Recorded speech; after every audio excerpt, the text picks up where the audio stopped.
our two guests that we have today. We've got Jonathan Lemire, White House correspondent for the Associated Press. Hi, Jonathan. Hi there. Good to see everybody. Glad to be here. And we have Kadia Goba from Axios, a congressional reporter. Hi, Kadia. Thanks for joining us. Thanks for having me. And my name is Chris Riata. I'm a politics reporter at The Independent. I'm also a part-time graduate student at Columbia University, as well as president of SPJ. I was reading today something that I kind of thought I wanted to share to kick this off from this newsletter called Study Hall. And for folks who don't know about Study Hall, it's a really, really good newsletter that young journalists and folks hoping to enter the market, the industry, should really sign on to. So it's kind of this newsletter that sort of gets people up to date with where the industry is, as well as sort of jobs and financial aid and scholarship opportunities. And a little over a month ago, it was talking about how the Craig Newark Graduate School of Journalism published this report, which looked at how the pandemic year has kind of changed the state of journalism. And some of those key takeaways included that the standard of in-person reporting has been replaced by Zoom interviews, as we all are currently aware. Journalists have turned their apartments into makeshift studios. I was making sure that my elephants all were tucked away and showing up nicely, and my art looked nice. User-generated content has become much more common, and journalists' ability to capture footage in person has been really limited. Some other things include just journalists not really being able to go out into the world. Those methods have kind of changed. Safety protocols have been put in place to kind of try to protect journalists and their subjects. And yet, this whole time we've seen that the public is more desperate for information than ever, creating a higher demand for service journalism. And this is all really spread rapidly on social media, creating a greater demand for journalists to really set the record straight. And interestingly, all of this comes during a historic and unusual time in American politics, with the first ever transition of power in modern history that really wasn't a peaceful, ordinary process. And now we kind of live in this state of misinformation, and really a lot of unknown questions remain as to the future of both national politics and journalism. And so with that, I really want to kick it off just by kind of going through, both Jonathan and Kadia have had pretty incredible, career trajectories and have been, very instrumental journalists throughout the previous administration. So I guess if we can begin with Kadia, maybe you want to just, give us a little bio intro and share, about your, how you found yourself at Axios covering Congress. Sure. So I'm very new to Axios. I started in November, right after around Thanksgiving, after the election, which seemed like a really long election towards the end of it. But prior to that, I covered Congress for BuzzFeed and then ultimately the Trump campaign. So my experience with the Trump campaign was through BuzzFeed, and it was, I guess, an interesting time. I wasn't in embed, but I had a car in DC. This is in the middle of COVID, and my editors let me just drive to these mini rallies that the administration was having, or the campaign had in Pennsylvania. So it kind of started like that, and then it evolved to when he finally decided to, shirk protocols and go and actually have a huge rally. The first one was Tulsa, and then it's all a blur, but then thereafter, and I kind of like went on the campaign trail up to the last 2 weeks where he was like constantly going, Trump was constantly going to or having rallies every single day. And I don't know, it was just a very interesting time. I'm sure the other speaker, John, will attest. It was interesting in many ways. This was a president who we had not had this sort of experience or this interaction. There's like social media involved, and then all of this is in the middle of COVID. So it was, there'll be stories to tell. And not to mention, this was right in the middle of a bunch of protests throughout the country, right? After George Floyd's death.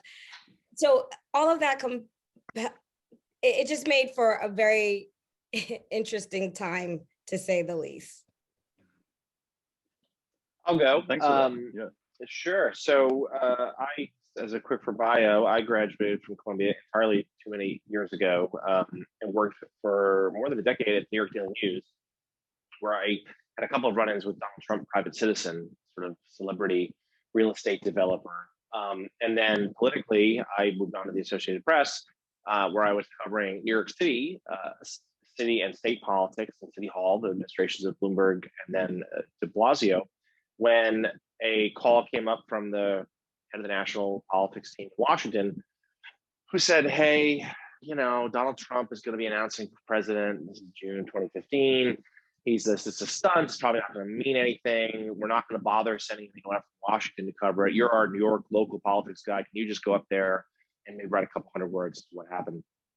So I was there at the bottom in the lobby of Trump Tower as the future president and first lady came down that golden escalator that he's talked about so many times. And we basically covered him, nothing else since. And, covered his 2016 campaign, covered all 4 years in the White House, and then his reelection bid. Of course, he, destroyed and changed nearly every norm of the office, defied tradition, went to war with his own party, changed America's standing in the world. At times used language that can only be described as racist. He, oversaw a period of economic prosperity, but real sort of social tension. And then, of course, but seemingly was still on track to have a reasonably good chance to be reelected until the pandemic. And even then, got closer than people thought. To certainly back that up, we've never experienced a campaign like this and covered it like this during a pandemic with the challenges that came with it. Between 2016 and 2020 campaigns, I probably attended 150, 200 Trump rallies. And certainly those this time around, looking at a sea of faces, people not wearing masks for the most part, really not engaged in any social distancing, was a spectacle and a challenge for reporters those of us coming in out of the White House every day. The White House, of course, was a site of several coronavirus outbreaks. So that presented a challenge. And then, of course, we had to all deal with, as an industry, how to handle a president who would not concede, who would not go with the peaceful transfer of power, and of course, who, at the end of the day, in his last 2 weeks in office, sparked riot at the Capitol and everything that's come since. So I have now transitioned to covering the Biden White House. Certainly, still Donald Trump is part of that. And we, at the AP, and I also work for MSNBC, are all coming still in this adjustment period of now trying to cover this new administration after dealing with what had come before for those 4 tumultuous years. Yeah, it's so interesting, and you both kind of mentioned these challenges that range from everything from from public health concerns to just outright falsities about the election and the former president's just refusal to accept the legitimate facts and outcomes of the election. On top of that, there was this challenge, beginning from day one or even before day one of the Trump presidency, of attacks against the media. I mean, there's always been certainly criticism of folks who cover national politics, but having the president of the United States referring to the industry writ large and members of the press as the enemies of the American people certainly had, I think, an impact that continues and persists through this day. And I'm wondering if you both can kind of touch on that a bit. How, in your experiences covering the previous administration, what was it like experiencing those sort of personal direct attacks against you and against your industry and your career? And have you seen that persisting to this day? Do you see it continuing to take shape, under Biden by maybe his critics and the still loyal and energized base of the former president? Maybe I can pass it off to Kadia. Sure, I'll start. I like to say it went from people pushing you to give more context on Twitter about like your comments about the president, right? Just not reiterating what he's saying, but like kind of correct him, and which is very difficult to do with such a specific character count. Then to, I don't know, I was on pool duty when the president decided to walk across the street to do that big Bible exhibit in front of St. John's Church. That was like, that was quite interesting. But then also, right, reporting about the coronavirus and then going to the White House. I was and going to like Amy Coney Barrett's her event where he announced that she would be the person he was going to seat at the I'm sorry, at the as a justice, and no one except press was actually covering or wearing masks. So there's like this intentional like defiance of what CDC is, and then you're like constantly tweeting and reporting on that, and then that graduating to me actually being in the Capitol during the insurrection when, you know, like rioters came in, or being, I should say, being inside the House chamber when that happened. So it escalated. And the misinformation and disinformation became flagrant and, you know, like dangerous throughout several months of my short coverage, my short time covering it. And yeah, it became like a health crisis, both with coronavirus and like just like the constant lies coming from the president, the administration. And yes, people in the media, I felt like we felt it really, really hard. Yeah, I echo everything you said. I'm glad you're okay being part of the Capitol on January 6th. Yeah, I mean, this is a singular president. To be clear, we'll back up a step. Every president complains about the media coverage, right? That's how it goes. And certainly, Republican presidents in recent decades have found the media to be a convenient foil. The liberal media, they're biased, not telling you the truth. But there's never been a president who put the press at the center of his messaging, the center of his agenda, the center of his identity, like Donald Trump, who indeed called us the enemy of the people, who would target reporters by name. I mean, I've certainly received some of his wrath. He called me a sleazebag once and threw me out of an event. He refused to take questions. He kicked the press out of a portion of one of his summits, Kim Jong-un, the North Korean dictator. We were in Hanoi because he didn't like a question I asked him, so he barred us from the press pool from the next event. You know, he has, you know, I've heard from him being very angry about stuff that I said on Morning Joe. And, you know, sometimes that means that his supporters will be unleashed upon you too. There were members of the media, particularly network correspondents, who had to travel with security in 2016 because they were afraid for their lives. You know, I know that I was a subject of a targeted harassment that the FBI had to get involved back in 2018. You know, it was one of those things where we suddenly became a part of the story, which is never our intent. And certainly, you know, it did indeed, as you said, only escalated throughout his 4 years, where he ran against us in 2020 as much as he did anything else. And that certainly his words, you know, sparked violence. And you know, certainly there were some reporters who had some very close calls that day. But beyond the physical dangers, and of course the fact that we're so often we're exposed to the coronavirus. I mean, just this week, you know, another member of the White House press corps tested positive for COVID-19. I mean, it's part of the job, and certainly the White House feels like a safer place now with the new administration, with more mask wearing, with fewer people in the building, and so on. But still, yeah, just there are some hazards doing this job, and we all know that. But there are also the challenges of simply covering him, of course. Real-time fact checking is very hard, particularly when he's the president of the United States.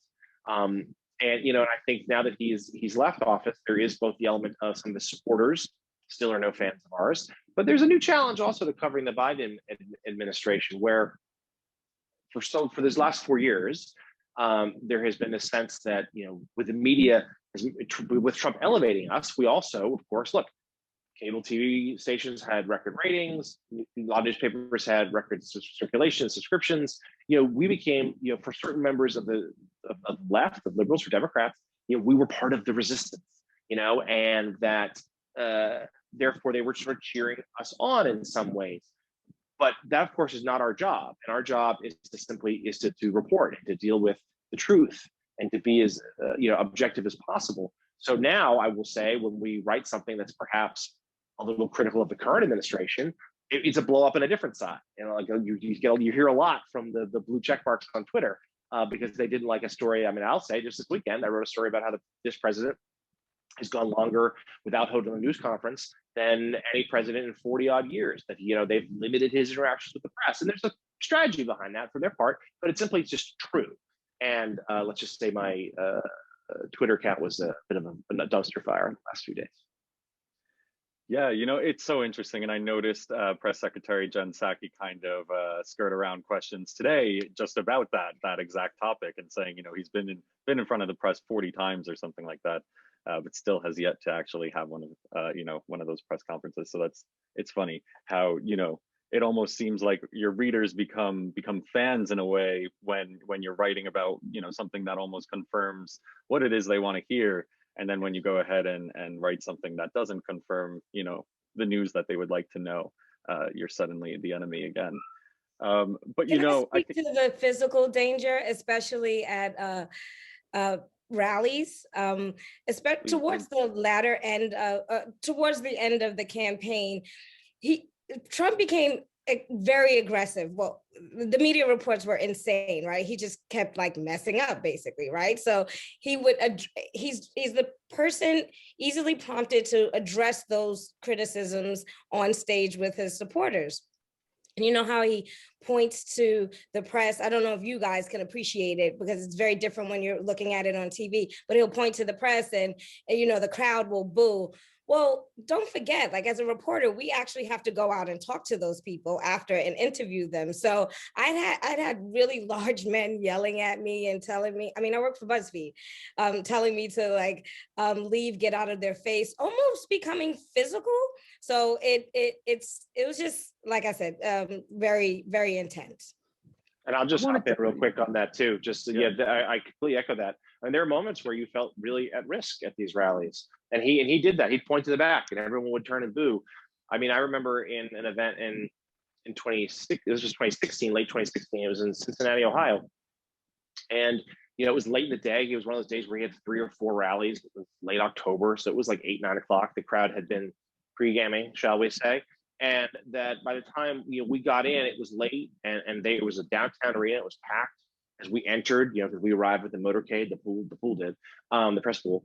The whole place erupted in boos, and they stayed and they were on us the entire time. We were sitting to the point where halfway through that rally, Secret Service came up to the pool and basically said, "We can't guarantee your safety where you are. We need to move you," and they pulled us to the back by like behind the SWAT team guys with the motorcade, where we had to watch the rest of the rally. I mean, that's an extreme example, but there are elements of that nearly every night at these rallies. And not to say we're looking for sympathy, but it is a reality of what we do as coverage, is that he made us part of the story. And there were times where we absolutely felt at risk. And, you know, for people who are entering this industry, I think there is always, I mean, there's a difference between a war correspondent and a congressional reporter, right? Like there's a difference in you would think. But yeah, I guess my question then is, you know, has this made you rethink, you know, Khadija, especially for you kind of new to congressional reporting on this sort of a platform, you know, have you sat there and been like, wow, this is not what I signed up for? Or are you still passionate and kind of determined to do your word?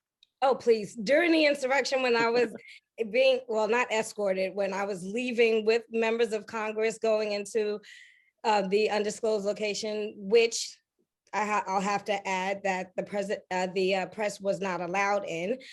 I was taking pictures, you know, of the insurrectionists, the Capitol Police with guns, and even interviewing like a member of Congress. So it's all very exciting. It's insane. You know, that very famous picture where Capitol Police they're pointing their guns at the frosted glass inside the chamber. I have that picture, but like from behind a chair in the upper gallery. But no, sometimes like on March 3rd, I went to the Hill with a gas mask, right? And I only stopped bringing my gas mask around two weeks ago. So, but because there was a potential threat on March 4th, I brought it on March 3rd. But no, I'm just as passionate. I can't say I don't feel safe when I'm inside because of the number of National Guard members and Capitol Police who are very much on alert, and all the new measures, the gates, the metal detectors. I don't feel safe, and I'm fine with completing my job or going to work. It's just another element. You just work through it. It hasn't taken anything away from the job. It's just like another thing, right? Like a mask is another thing you have to do during coronavirus. This is just another thing you have to be conscious of. Just your face mask and your gas mask. Yeah.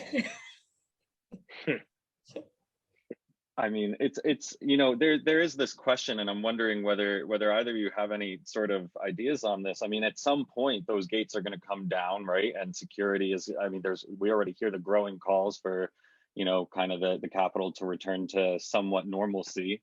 I mean, how as the press do we move forward in that time? Will you still be nervous? I mean, there will be legitimate fears, right? How do you think that you move forward as an industry and as a reporter, I guess? Well, I think, sure. I think that, to use your phrase earlier, it's not quite what we signed up for, but also it is part of the job. It has become part of the job. And I think that this isn't going away either. I mean, we've made it clear, Merrick Garland in his confirmation hearings for Attorney General,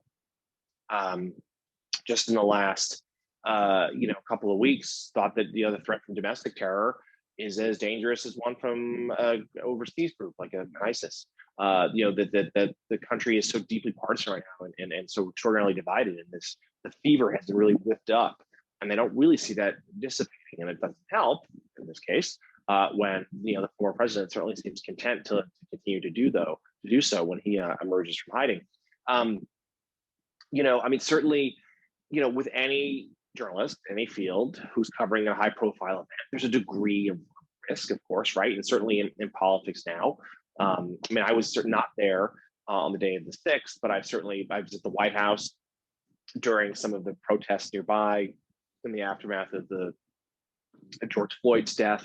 There was, certainly there have been moments on overseas trips with the president where you were in, situations where you're a little anxious. I was with him when he went to the West Bank, and I've never seen security like that before. You're always aware that you're covering a news maker and something newsworthy could happen, and that thing could be scary. And not to take this in an incredibly grim direction, but part of the reason why the press pool, which I can quickly explain what that is for those who don't know, it's 13 of us who, and then it rotates, but we represent, we're the eyes and ears of the rest of the press corps, and we travel wherever the president is. And by the way, Lafayette Square, that's a good day to have pool duty.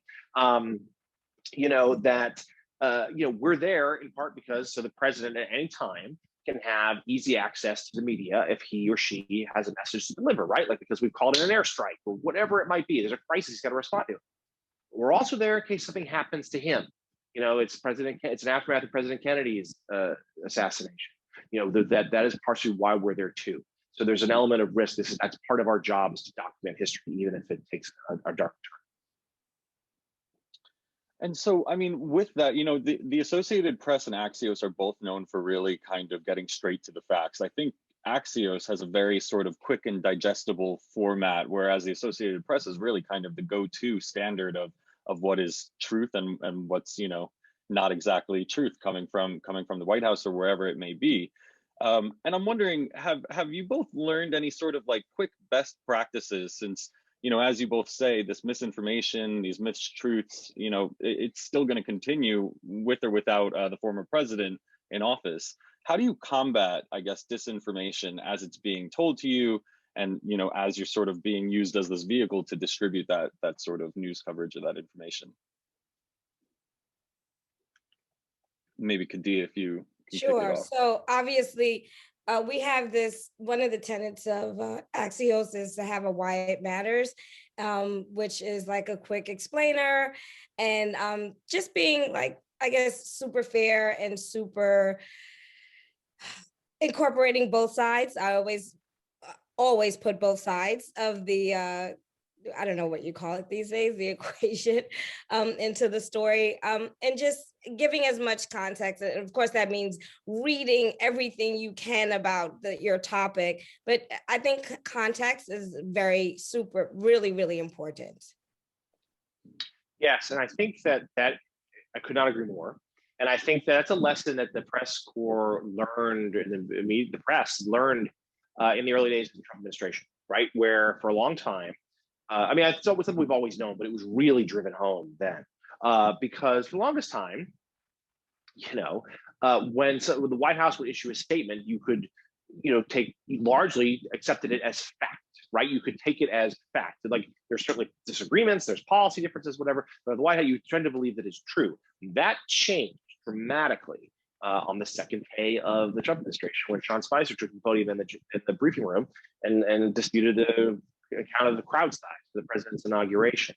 And I think a lot of our outlets, and that includes the AP, would like put out an alert, and much like a news alert, which is akin to a tweet in some ways, where you're limited by character, it's all about speed. So sometimes it's hard to have the appropriate context, and you couldn't just say, Trump : quote, because if that quote was completely wrong, then even though the story that you'd followed up with minutes later would provide necessary context, even just that alert on its own existing on the news terminals across the country, on Twitter, wherever, that's a problem. So I think we had to adjust, other media outlets too, where you couldn't just regurgitate whatever the president was saying verbatim, because often that thing would be wrong and untruthful and potentially damaging. So that's something that we've all had to figure out. And I think we've all, look, there's never been more pressure to be fast. So there's such competition, social media, Twitter, et cetera. It's all about speed, speed, speed. But at the same time, it's worth it. Certainly my editors have driven this home. It's worth it to be a beat slower to make sure you get it right, to make sure it's smart and correct and provides the context, even if that means it costs you, a little bit of time to get out into the world.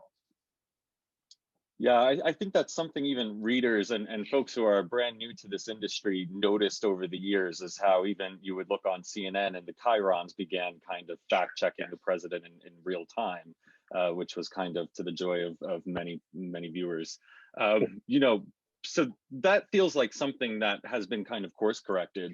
Have you noticed anything though that is continuing to persist? Any issues, maybe advice for new political reporters, just things to kind of avoid along the way that you still see happening? Well, I'll go first. Sure, I'll step up first this time. I mean, I still think, first of all, what we just hit upon is not a perfect solution just yet. I do absolutely agree that progress has been made, but still there are times where things are put out there before perhaps they should be. I think one challenge, this is sort of a narrow example, but for those of us doing this, political journalism, is how much of a platform should Donald Trump have right now? Traditionally, former presidents, more or less, leave the stage. They gracefully exit. You hear from them occasionally at a big event, funeral or something, but they're not supposed to occupy much of the spotlight. It doesn't seem like he is going to do that. And that's tough, because on one hand, there'll be people who suggest, and not just like Democrats on Twitter, but like thoughtful people in the field who say, well, we should largely ignore him. He's not the president. He doesn't have power anymore. We don't have to care what he does. Except the problem with that, of course, is that he is, at least for now, the favorite to be the GOP nominee in 2024. And there's a chance that he doesn't follow through. But even if he doesn't run, he's still going to be relevant to the Republican Party and be relevant to where they go forward. That party is right now, one of these storylines that we're all covering is, what is the GOP going to do in terms of managing this relationship with Donald Trump? So it's hard to just ignore him, even as what people suggest. They make them feel better to not ever think about him again. You can't really do that. So I think there's that. And then beyond that, I think there's just a really importance of diversity and representation in terms of the people in a newsroom who are covering the news, but also the people you talk to inform the news. Like, you need to make sure you talk to a wide group of people, age, gender, race, orientation, whatever it might be, in order to really tell the full story. For entirely too long, newsrooms were entirely too white and entirely too male. Certainly the people they talk to were entirely too white and entirely too male. And has progress been made? Sure. But, obviously not enough. Long way to go. Yeah, I don't know what I can add to that.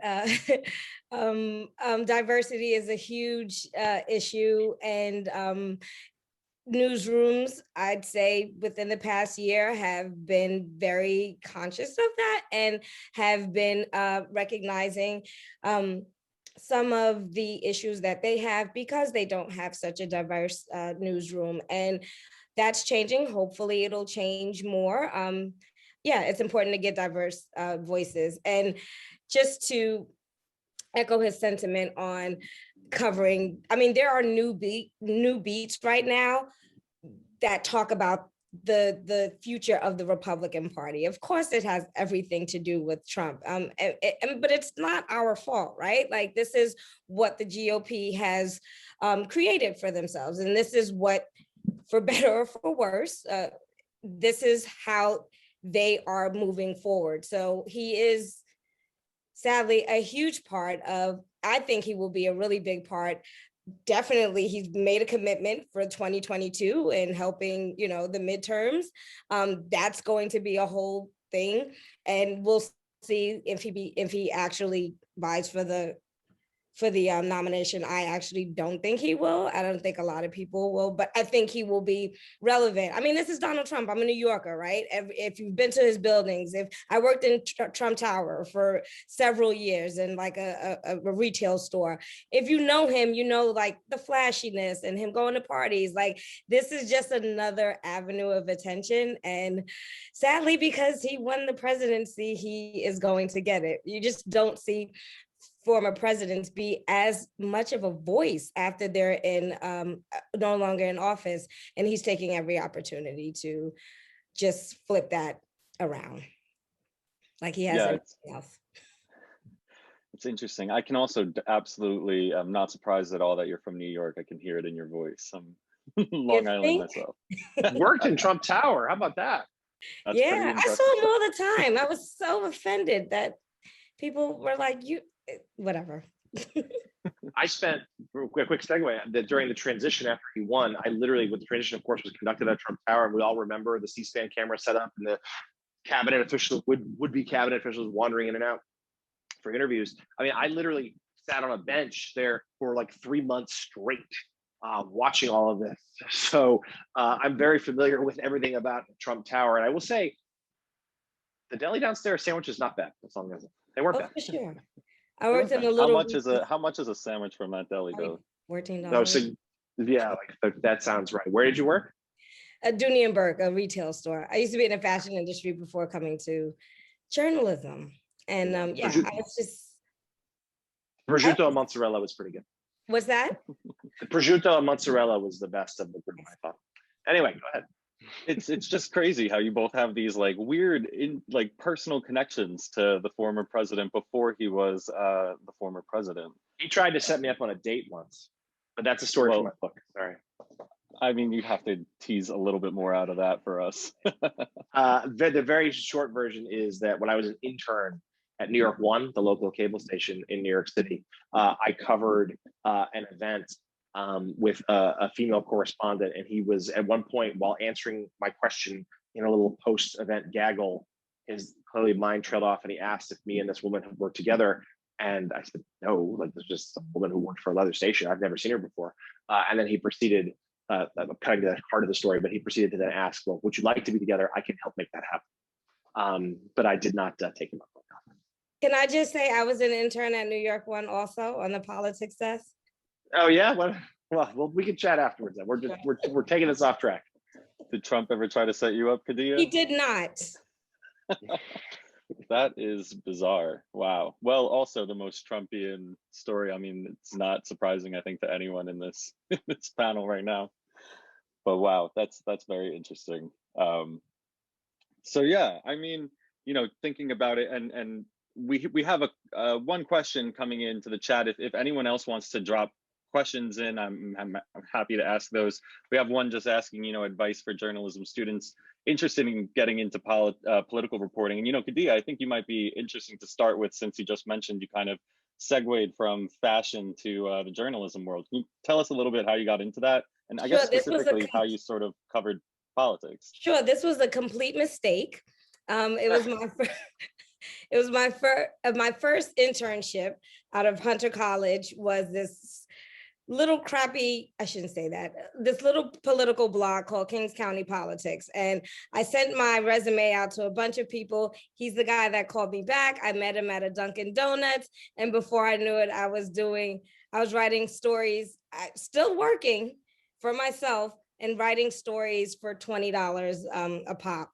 which is nothing. So, and I also interned at New York One for free. So I just want to, if you can, and I know everyone doesn't have this privilege, but if you can take those internships that don't pay as well, just do it. It will, I promise you, it will pay off if you are excited and committed to the field. So, sorry. So I went through a series of internships, and then I won like this really nice grant from Pulitzer to cover the environment in West Africa. And I decided I don't want to do that kind of journalism. I really like politics, and I came back, worked for a local paper in Brooklyn, being the politics reporter, and then and covering like central Brooklyn, and then BuzzFeed scooped me for a congressional job. My trajectory and my path was extremely weird, and like I also came into this industry after having a whole full-fledged career. I don't advise anyone to do that, but what I'll say is, if you can, well, one, always take internships, because people just want to know you know how to like communicate with people and like can adapt in the workforce, right? They don't want BBs or just like inexperienced people. And yeah, so take internships, and whatever they pay, just do it. Just don't say no to anything. I said yes to everything, and it within 2.5, 3 years, it paid off. I'll go, and to echo that, I mean, yes, and certainly it's a real lightning rod discussion right now about working for free, and obviously there are people who can't and try to get paid. But if you are able to, you know, if you are lucky enough to be able to do it, to be paid very little or not much or nothing, but you're still able to work, then do that too. That's obviously a tricky one for anyone. If the solution is these places should be offering paid internships. Yeah, my path is a little bit different, but I graduated Columbia for undergrad and did the thing. I'm dating myself a little bit here. This is a one. And you know, you apply for every internship and job under the sun, and I got a stack of letters that all said no, no, no, no, no, no, no. And despite, you know, I worked at the college newspaper, did some internships, including New York One, and you know, still nothing came of it, except for what was going to be in like an overnight sports agate job at the AP, which was a job and had benefits. But they had nothing else good to say about it, because it was like my 2 days off were gonna be like Monday and Thursday, and I'd be working from like 7 p.m. until 4 in the morning. I mean, it was a job that would have been pretty miserable. And then literally the week before graduation, got a call out of the blue from the Metro editor of the New York Daily News, who had found a clip of mine I had sent months before. Unfortunately, some Columbia graduate student had been murdered, and I had written about that. And I said, hey, this was better than what we had in the paper. You want to come in? And was basically told, we're never going to hire you, but here's a $200 a week internship. Now, this was New York City, and even back in 2001, you couldn't get very far $200 a week. You know, but I was able to borrow some money from my parents and so on to try to make ends meet. At the end of the summer, they were told, like, hey, you know, there's a class of 10 of us. Back then, it shows you how this has changed. So they are Daily News, I don't believe, offers internships anymore. But back then, they had 10 every summer. And you know, they said, well, we're going to keep a couple of you on, but again, we're never going to hire you. And at that moment, you know, 10 days later, the world ended. It was September 11th, and I worked around the clock for months, and that was a sort of a real proving ground for me. And that led to a job at the news that I held for about a decade, and then the AP hired me away to cover New York City state politics for them, and then from there transitioned to cover the Trump campaign, and then the White House. So. Yeah, I would just say, but in terms of beyond my own story, I would just say that the basics are just to write as much as you can, just to get as many clips as you can, you know, whether it is for a local newspaper, a blog, something online. You know, you probably do need in this day and age of social media presence, you know, be on Twitter, you know, be on Instagram, be out there where you can like see things and learn things, but also promote yourself a little bit. Read as much as you can.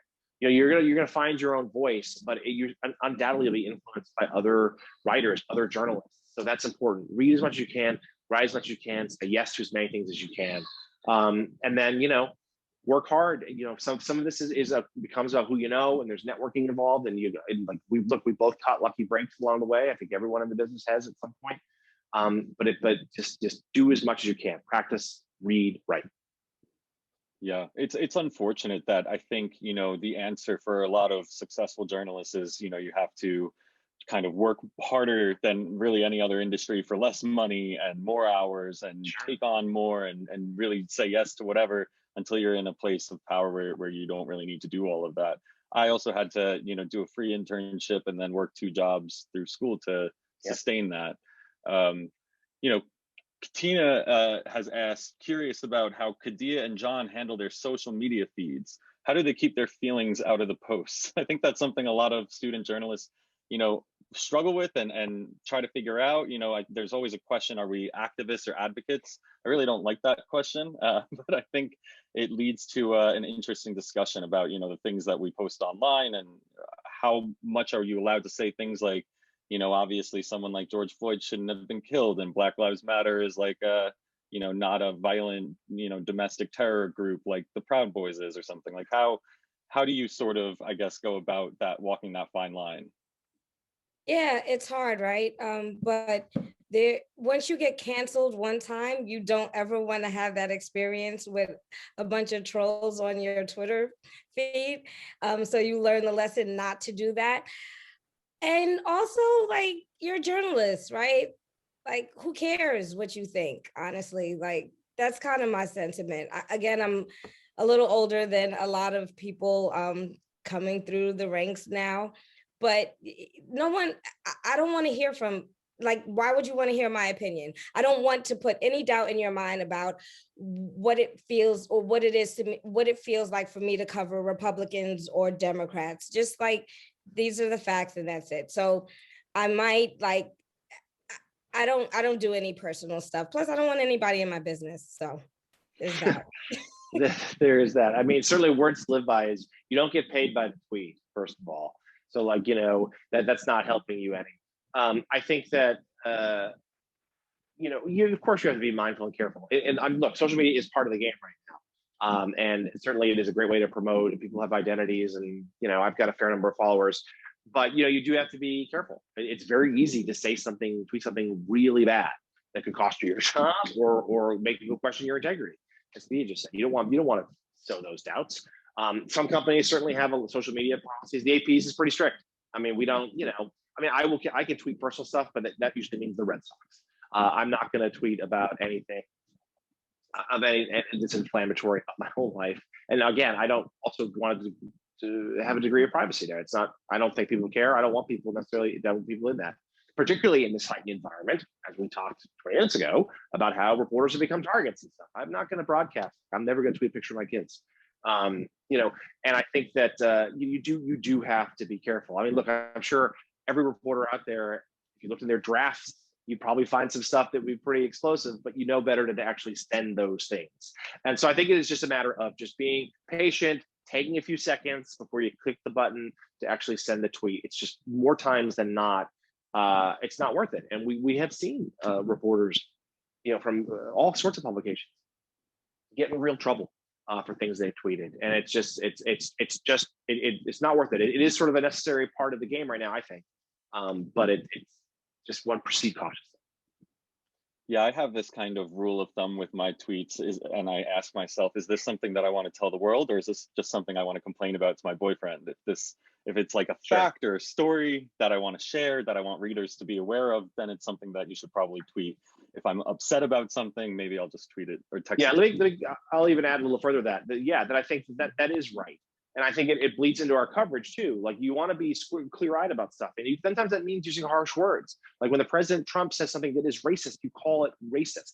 And that applies to a tweet as well. You can point out something that's clear, but you don't want to be, seen as biased one way or the other. And that applies to social media, but also like, the television appearances. Like I've certainly sat on panels with very opinionated people. And I know I can't go as far as them because, the AP, as discussed, we're supposed to be neutral right down the middle. That's what journalism is about. So you just have to learn to kind of navigate that, where you're careful. You don't want to be dishonest. You don't want to be out there claiming something that's not true because it would be controversial, but it's just about being careful. Right. This message was from Maria Alvarez. She asks, how receptive are editors about investigating white supremacy connections with Trump supporters? And what stories are out there to pursue about Trump that are not about his vying for power? So I guess, yeah, what remaining stories are there surrounding, Trump and maybe his future moves, maybe just apart from his run in 2024? I know that there's a lot of concerns about his businesses and pending criminal investigations. Where do you think that those stories might lead? Well, I think a couple things. First of all, the link. I mean, obviously, the investigation into January 6th is very much still ongoing, and we're learning more and more about people who were involved. Certainly, there have been questions raised about some of the signaling, perhaps, that Donald Trump sent to white supremacist groups while he was in office. I mean, I was there in Bedminster the day of the Charlottesville when he said, both sides were at blame. I was in the pool for that. Certainly, there have been any number of times where he has danced, very close to a lot of people in that world. In terms of the storyline going forward, I mean, I think that's part of it still. You hit upon it. I think that there's some real legal scrutiny coming. We're seeing it in New York already, possibly in Georgia, remains to be seen in Washington, D.C. We will, beyond his political aspirations in the future of the Republican Party, I do think that the future of his business is still a storyline, certainly, because it is all connected, because that could lead him to wanting to do things to remain relevant, to make money, which could lead to a future political candidacy. So, I mean, I think that there are things to piece together still, as well as, of course, just backward looking about the policies of his administration. We're certainly seeing a real scrutiny right now about the stuff about the border, the child separation policy. Reporters throughout, their records to go through, things will be unearthed. I mean, that work doesn't stop just because he's no longer in office. I mean, I'd read the hell out of a story about what he's doing now. Like people in Florida, I'm surprised there's not an influx of reporting around Mar-a-Lago. Golfing. What's that? Jonathan was doing the golfing. Yeah, well, that, and just like, I don't know, how's he treating his staff? Like, post the presidency, like, are they getting paid the same amount? Like, there's all kind of like, what's going on with, like, does he have undocumented? There were a bunch of stories a while ago about undocumented staff that he had. Like those, like, I'm surprised people aren't focusing on that. I can't, because I have to be on the Hill. So leave it to all you budding journalists. But yeah, stuff about what he's doing now. Yeah. I think we have about 10 minutes left. For those who aren't aware, we're going to make sure people don't get Zoom fatigue from this panel by cutting it down to an hour instead of an hour and a half. So if you have any questions, do drop them. But I think for me, a final question that I'd love to ask both of you is, if you were getting your start in political journalism today and you were sitting in this panel listening to two esteemed folks talk about their own career trajectories, what would you sort of want to tell yourself, or what would you want to know about entering this industry today, right now? Maybe we can start with you, Kadia. I mean, basically what we covered, right? Like how to get a foot in the door. Yeah, I think be personable, because people like to work with people they like, right? I'm not saying kiss ass. I'm just saying, like, let people leave an impression when you meet people. Meet everyone, talk to everyone, talk to editors. Like, that's super, super important. Again, I keep going back to this, but because I'm older, I did an internship at Newsday. I was very friendly with many of the editors there, because I felt like they were my peers. But yeah, talk to everyone, and all the advice that we gave you, just, writing a lot, reading a lot, but like, it is a lot about connections and hard work. And people like hard workers in this industry, because we are just compulsive and work really, really, really. I mean, don't get me wrong, I'm sure there are lazy journalists, but the good journalists work really hard. So just work hard. You'll totally be recognized. If it's just a matter of, okay, she could bang out 3 stories tonight, I know that, versus like this person who might not be able to. Yeah, all of that. I would add, yeah, and to echo that, don't be shy. I think you'll also find that people want to help. I mean, I think a lot of journalists, are there a few who sort of had the glide path to success? Sure. but most of us didn't. And we've worked, really hard and kind of came, I certainly came into this with no connections, and and I think that and a lot of journalists remember people who were helpful to them and want to do the same, to pay it forward, if you will. And I think that, I'll just say right now that if I could be helpful, drop me an email, jlemire@ap.org. I'm happy to, if someone wants to shoot a note, I'm happy to engage. I think people,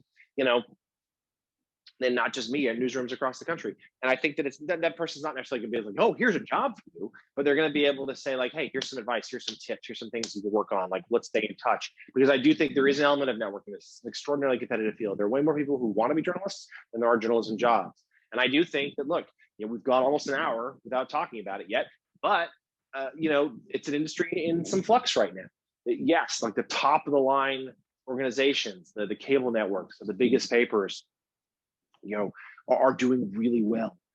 They have done really well in the Trump era. Trump era is ending, I think. What happens next? Larger trends for journalism jobs aren't great, particularly in local newspapers where we need it so much. It cannot be stressed enough, the value of local news. So that's a place that if you can get a job in a local newspaper, you're not just good job for you, but it's almost like a civic service. It's so vital. And I think that it's also just a changing industry in terms of whether it's the cable networks, because people are cutting the cable, cords, cord cutters, and therefore revenue's down. The pandemic, of course, has really hurt a lot of people. Advertising dollars are down across the board, and there's certainly some hopeful signs that the economy is starting to recover, but it's going to be a while. So it is a bit of a precarious industry right now too. So therefore, it's about working hard, getting to know people, and just believe in yourself. And you might have to juggle a couple jobs like we did, but just write and read as much as you can. All that and pack a gas mask.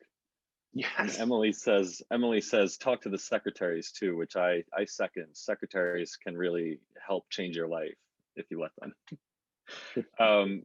Well, I think that there's one more question maybe we can get to. How can we reduce partisanship as journalists, especially when there has been a noticeable further right shift in the GOP? What can we do to unite people with different opinions, especially in the post-Trump era? I think we sort of, have an ability and a power to do that as journalists on social media, just as we kind of touched on a bit, not filtering our own opinions into what we write and the things that we say, but just kind of telling the facts. But, is there anything really quick that you guys have in addition to that? I mean, what you said, Chris, I don't really see it as my job to unite people, right? I'm just like sort of reporting. And for me, just being fair and accurate is I'm getting my job done. And I just encourage everyone to like take news literacy classes, but that's a whole other topic that we can go down.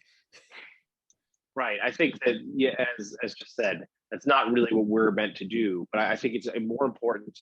Our job is to give you the truth and to write it as close to best we know it, and to write it clearly with the appropriate context. And yes, no question, news literacy is super important. Know what you're reading. Know the biases of the places. Not every place is right down the middle. Certain places have agendas, whether it's organizations or just individuals, and that's key as well. But I also say though, maybe as a final thought, don't just read the stuff you agree with. Like, I think that in order to really understand the industry, both as a news consumer, but as someone who wants to be in the business someday, make sure you get a wide range of things. Don't just read the New York Times and Axios and the AP and Washington Post. Spend some time watching Fox News. Spend some time looking at the Wall Street Journal editorial page, whatever it might be, online. Whether it's the Daily Caller, or vice versa. Make sure you come the other way and read some more lefty stuff if you yourself are conservative. I just think it's important to know what is out there, what is important, what's news, and it'll inform your own writing, and you'll be more mindful as you do your own job by knowing what is out there. And the bonus is you'll be a better citizen too. Wise words. Well, with that, thank you so much for your time today, Jonathan, Kadia. We really appreciated having you from everyone at the SPJ board, the Deadline Club, and the university. We just are so thankful for what you do and for being here today. So thank you so much. Thank you. Happy to do it. I think Jonathan and Kadia both dropped their emails in the chat. So if anyone has any other follow-ups or anything that they want to say to them, feel free to shoot them a note. You also have my email and my Twitter and all that, so feel free to reach out. It was a pleasure being here. Thanks so much, everyone. Stay well, and we'll see you soon. Bye-bye.